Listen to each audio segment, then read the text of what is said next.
The jets taxied out here behind me.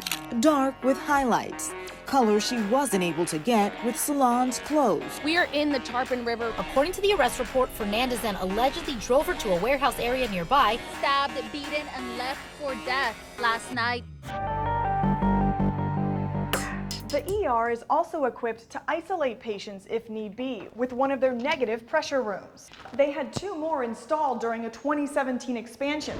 For folks that are trying to get items to their loved ones, this is what they're dealing with. This is what it looks like in this village in western Haiti.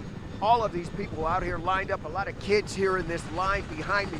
They're all waiting for the aid to come off of the helicopter. A normal call takes about an hour for a call to come in, crew to go out, and then return back to the station. So this is the final bag for today. It weighs in at about 3.3 pounds.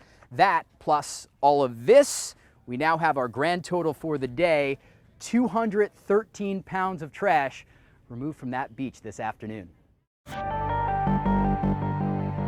Right now, your view is a bulldozer, but soon there will be soccer players running up and down the pitch over here, hopefully winning games for Inter Miami. It appears the suspect kept committing crimes long after 911 was called. The driver putting the car in neutral, the passenger then hopping out and dancing to Drake. From DJ Khaled to Will Smith. So did you make it to the grocery store today? Hey, maybe you bought, I don't know, some strawberries. Well, this story lit up on social media once the video of the suspect beating the dog was posted. An encounter with not just any kinkajou, but probably Banana the kinkajou.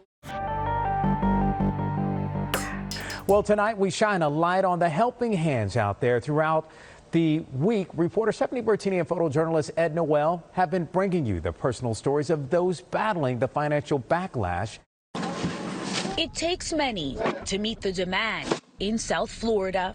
Right now, people who once could afford groceries are spending hours in their vehicles lining up for help. The largest shelter in Nassau was the first to fill up. More than half of the more than 2,000 survivors here live under these white tents.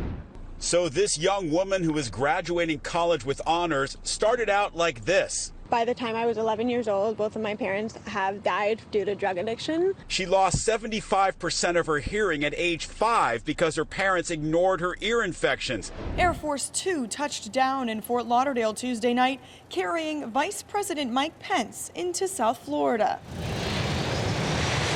NBC6 invited along to ride in the motorcade, ushering the vice president to the Trump rally in Sunrise.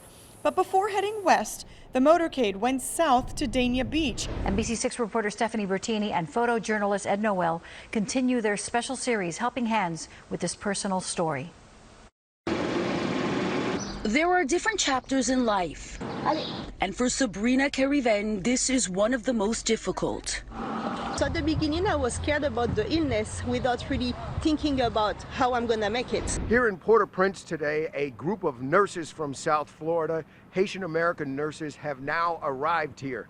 Let us show you the pictures of them coming into the international airport here. They have an awful lot of medical supplies. The water felt clear before COVID-19 hit the world, but then things got murky once the 2020 Tokyo Olympic Games were postponed to 2021. It's the one thing you think can't move. So it was definitely a blow, but we kind of anticipated it. Then, son, this world will eat you alive. And if you want to do something, in your life, make your mother smile every second of your life.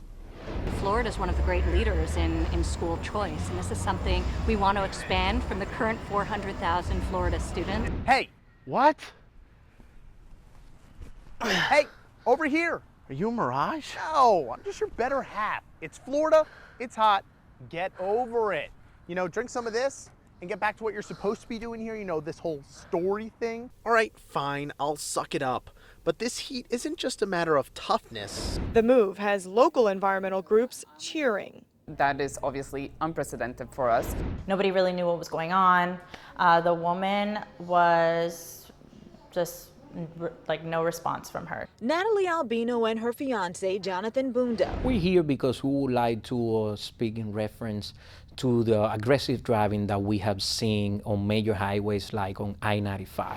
If you were in uniform and you didn't get kissed, you had to be very ugly. 91-year-old Carl Muscarello. I was polite. I didn't grope. I didn't take liberties. No matter what you're feeling, there's probably a Boys to Men song to match your mood. My son at 21 years old, having not committed a felony. Of the WNBA Minnesota Lynx, they brought their best game to the University of Miami today. It feels good to be here at home. It's the girls from our community. I mean, most people think that any young woman who's being trafficked is from a foreign port. No, it's our girls. It's often our girls who are in foster care. They're some of the most vulnerable, but these are the girls that are living in our community in Miami-Dade County. Claudia Kitchens is CEO at the Christie House in Miami.